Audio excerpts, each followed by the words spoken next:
కాకినాడ ప్రాంతంలో సేవ చేస్తున్న దైవజనుడు పాస్టర్ రఘుయేలు గారు మనకు పరిచయస్తుడు. ఆయన కుటుంబంలో గొప్ప విషాదం వచ్చింది. తన 2 కుమారులు, ఒకనికి 20 ఏళ్ళు, ఒకనికి 18 ఏళ్ళు.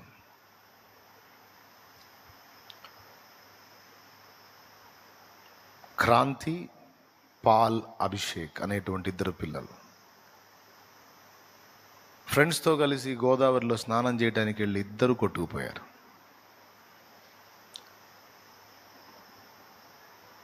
ఇప్పుడు అక్కడ ఆ పిల్లల సమాధి కార్యక్రమం జరుగుతుంది. ఆయన సేవ చేస్తున్న సేవకుడు ఎంతోమంది ఆత్మని రక్షణలోకి నడిపించి ఒక సంఘం కట్టి, మరి ఇప్పటికి ఎన్ని సంఘాలు కట్టాడో తెలియదు. నాకు తెలిసి నేను వెళ్ళినప్పుడే 2-3 ప్రాంతాలు చేస్తున్నాడు ఆయన. సంఘాలు కట్టి సేవ చేస్తున్న దైవజనుడు. ఆయన కుటుంబంలో పెను విషాదం. అన్ని బాధల కంటే కడుపు కోత చాలా ఘోరమైన బాధ. ఆ కడుపు కోత ఎంత జటిలమైందంటే ఆ కడుపు తీపి నిమిత్తమే ఆయన మహిమను వదిలిపెట్టి భూమి మీదకి వచ్చాడు.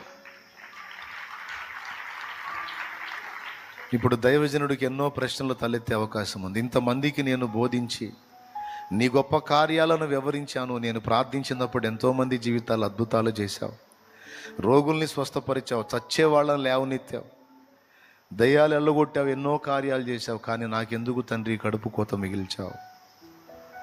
నా పిల్లల్ని ఎందుకు దేవా నువ్వు తీసుకున్నావు అని దైవజనుడి గుండెల్లో ఒక భయంకరమైన ఆవేదన, ఒక ప్రశ్న. ప్రియులారా, ఊహించండి.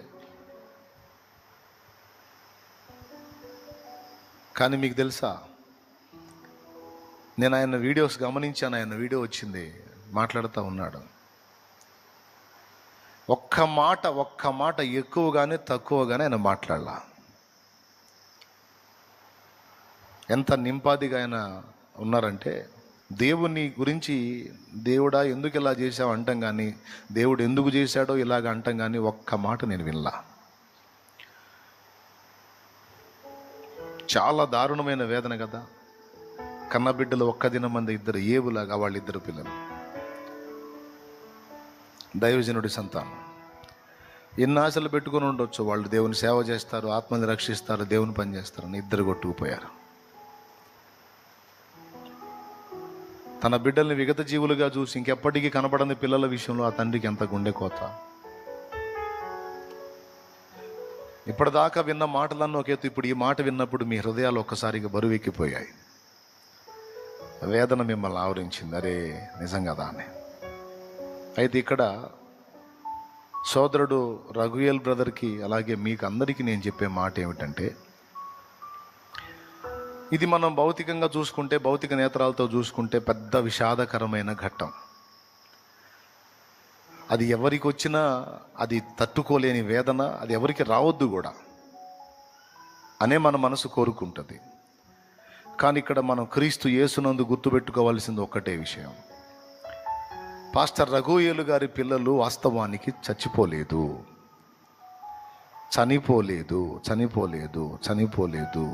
చనిపోవుట అసంభవం. ఎందుకంటే దేవుని వాక్యము నిరర్థకం కాదు, దేవుని వాక్యం అబద్ధం కాదు. దేవుడు ఆ పిల్లల్ని ఆ వయసు వరకు అలాగ ఉంచి తర్వాతి వారికి శేషము లేకుండా వారిని తీసుకున్నాడు దేవుడు. పితృవాత్సల్యాన్ని బట్టి, మాతృవాత్సల్యాన్ని బట్టి తల్లిదండ్రి క్షోభకు గురవుతారు, కుటుంబ సభ్యులు, బంధువులు క్షోభకు గురవుతారు. కానీ నేను చెప్తున్నాను, క్రైస్తవుడు, క్రీస్తునందున్న విశ్వాసి పిల్లల్నే కాదు దేన్ని కూడా వాస్తవానికి కోల్పోడు. ఇది నిజం. కోల్పోవటం అనేది లేదు. నీ భర్తని కోల్పోయినా, భార్యను కోల్పోయినా, తల్లిని కోల్పోయినా, పిల్లల్ని కోల్పోయినా నిజంగా కోల్పోయినట్టు కాదు. పరిస్థితులేమో తెలియదు, హేతువులేమో తెలియదు, దేవుడు ఎందుకు అనుమతిస్తాడో తెలియదు. కానీ ఒక్కటి మాత్రం నిజం, మనం కోల్పోయేది ఏమీ ఉండదు. జస్ట్ మన వాళ్ళని మనం కోల్పోయినట్లయితే మనం ఇక్కడి నుంచి వాళ్ళని వేరే స్థలంలో ఉన్నారన్న సంగతే గ్రహించాలి. పూర్తిగా కోల్పోయినట్టు కాదు, జస్ట్ చదువుకోవడానికి హాస్టల్కి పోయినట్టుగానే దేవుని పరదైసుకు చేర్చబడ్డారు. ఇక్కడ మీకు ఒక విషయం చెప్పాలి. ఏబుని అన్ని విషయములలో రెండంతలుగా ఆశీర్వదించాడని రాస్తుంది బైబిల్లో. ఏబుకి ఉదాహరణకి 500 జతల ఎడ్లున్నాయి అనుకో. శ్రమల కొలిమి అయిపోయిన తర్వాత, శ్రమల శోధన అయిపోయిన తర్వాత తిరిగి ఏబును దేవుడు దీవించినప్పుడు 1000 జతల ఎడ్లైనాయి. 500 గాడిదలు ఉన్నాయి అనుకో, దేవుడు తిరిగి ఆశీర్వదించిన తర్వాత 1000 గాడిదలు అయినాయి. అట్లాగా అన్ని జతలు, అన్ని డబల్ దీవించాడు. 500 ఉన్నదాన్ని 1000. అలాగే ఏబు తన 10 మంది పిల్లల్ని ఒక్క దినమందే కోల్పోయాడు. రఘుయేలన్న 2 పిల్లల్ని లాస్ అయ్యాడు. మరికొంతమంది దైవజనులు మరికొందరిని లాస్ అయ్యారు. ఏబు 10 మందిని లాస్ అయ్యాడు. తర్వాత ఏబుని దేవుడు దీవించినప్పుడు మరి 500 జతల ఎడ్లకి ఎన్ని ఇవ్వాలి? డబల్ అంటే 1000. 500 ఆడుగాడిదలకి ప్రతిగా 1000 ఆడుగాడిదలు. అట్లాగే 10 మంది సంతానానికి ప్రతిగా ఎంతమందిని ఇవ్వాలి? 20 మందిని ఇవ్వాలి. కానీ 10 మందినే ఇచ్చాడు. అన్ని రెండంతలుగా దీవించిన దేవుడు పిల్లల విషయంలో మాత్రం 10 మందినే ఇచ్చాడు. అవునా? అదేంది 20 మందిని కదా ఇవ్వాలంటే 20 మందిని ఇవ్వాల, 10 మందిని ఇచ్చాడు. ఎందుకంటే ఏబు లెక్కలో 20 మంది ఉన్నారు. 10 మంది ఏమో భూమి మీద ఉన్నారు, 10 మంది ఏమో పరదేశంలో ఉన్నారు. ఉన్నారు ఉన్నారు ఉన్నారు ఉన్నారు ఉన్నారు ఉన్నారు వాళ్ళ ప్లేస్ మారిందంతే. క్రీస్తునందున్న మనకి నిజముగా మరణము లేదు. మనం కోల్పోయేది ఏది లేదు. మొత్తం మన పేరిటే భద్రం చేయబడి ఉన్నాయి. ఆ 10 మంది కూడా ఎవరి ఖాతాలో ఉన్నారు? ఏబు ఖాతాలోనే ఉన్నారు. కాబట్టి ఇప్పుడు ఏబుకి 20 మంది పిల్లల్ని ఇచ్చినట్ట ఇవ్వనట్ట?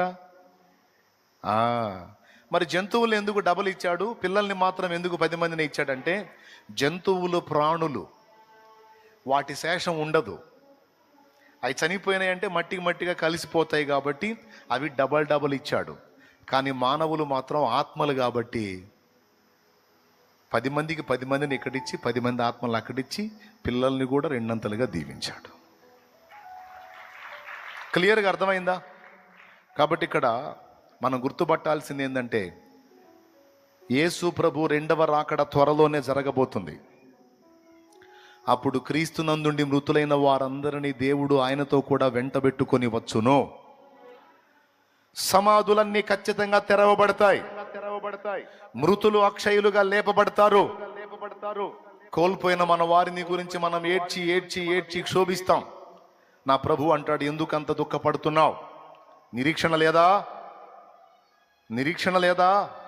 నిరీక్షణ లేని ఇతరుల వరే మీరు దుఃఖపడకుండా నిమిత్తం నేను రాయించా కదా. అన్యుల కంటే నిరీక్షణ లేదు. చనిపోయిన వాళ్ళు ఇంకా మళ్ళీ కనబడర్రా, ఇంకా రార్రా అని వాళ్ళు దుఃఖపడి బాధపడి ఏడుస్తారు. నీకు ఆ పరిస్థితి లేదుగా, నీకు నిరీక్షణ ఉందిగా. చనిపోయిన నేను తిరిగి లేవలేదా? చనిపోయిన అనేకుల్ని లేపలేదా? గతంలో లేపిన నేను భవిష్యత్తులో లేపలేనా?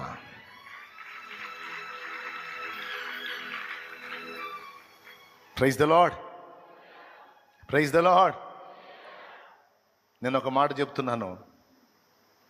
రఘుయేలుకు ఆ శోధన వచ్చింది అంటే,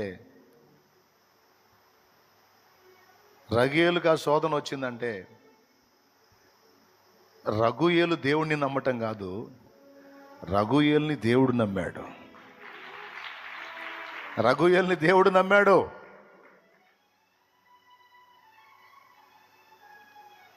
ఏబుకంత శోధన వచ్చిందంటే ఏబు దేవుణ్ణి నమ్మటం కాదు. ఇంత దాన్ని కూడా తట్టుకునే దమ్ము ఏబుకు మాత్రమే ఉందని దేవుడు ఏబుని నమ్మాడు.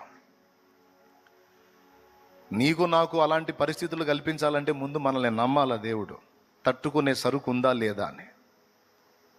ఆ శక్తి ఉంది అనుకున్నప్పుడే ఆ పరీక్షలు రానిచ్చి అందులో మనల్ని పాస్ అయ్యేటట్టు చేసి మరి ఎక్కువైన బహుమానం మనకిస్తాడు. రేపు రఘుయేలుని నిలబెట్టి అడుగుతాడు, రఘుయేలు నా మీద నీ కోపం రాలేదా? చక్కగా ఎదిగినటువంటి ఒలీవ మొక్కల వల్ల ఎదిగిన నీ పిల్లలిద్దరిని ఒక్క దినం మందే నేను తీసేశాను కదా, రఘుయేలు నా మీద నీ కోపం రాలేదా అని అడుగుతాడు. నన్ను అసహించుకోవాలనిపించలేదా? నా మీద చీదరబుట్టలేదా? నువ్వు ఇంత సేవ చేసావు, నా కోసం ఇన్ని కష్టాలు పడ్డావు, నేను ఈ పని చేశాను, నీకు గాయం కలగలేదా అని అడుగుతాడు.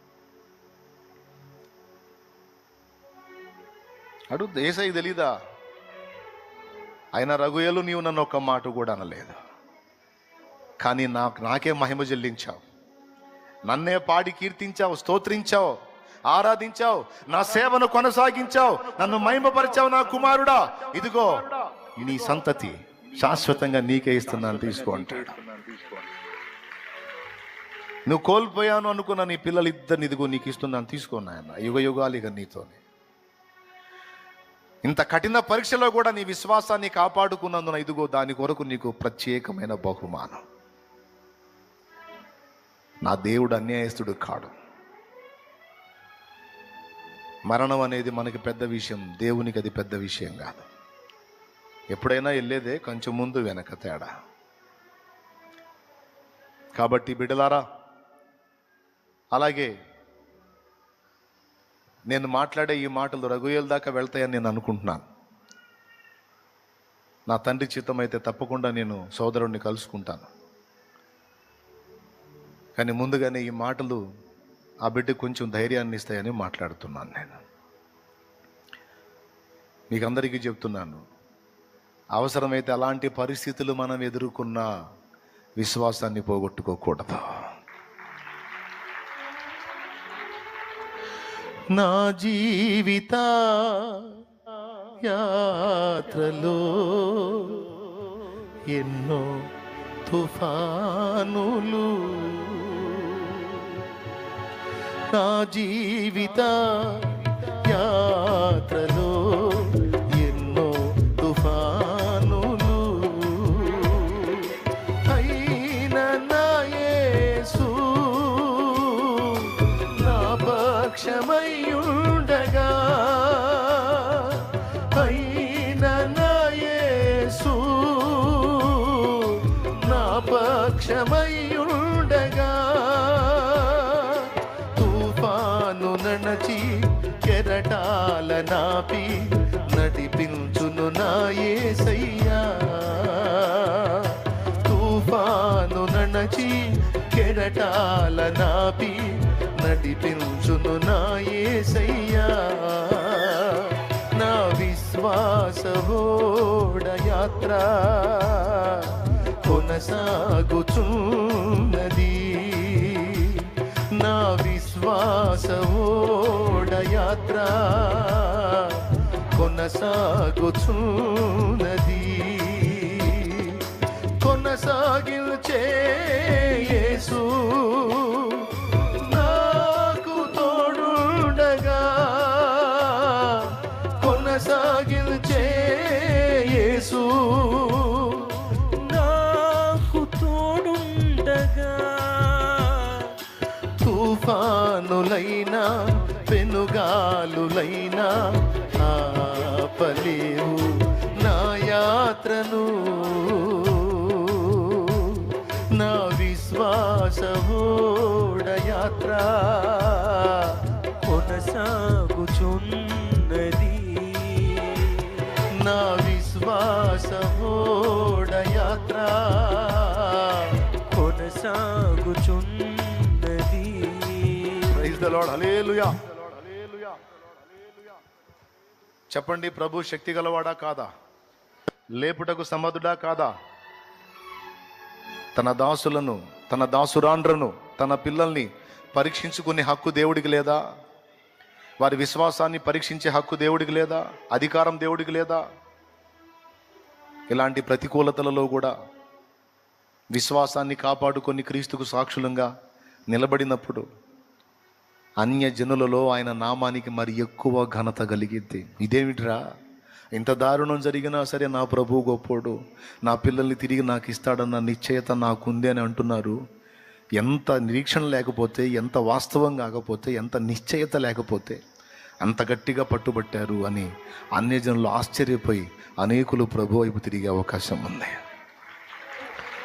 దేవుడు గొప్ప కార్యాలను, గొప్ప అద్భుతాలను చేయటం ద్వారానే కాదు, గొప్ప విషాదాల ద్వారా కూడా దేవుడు తన పనిని జరిగించుకొనటానికి సమర్థుడు. కాబట్టి ఏది సంభవించినా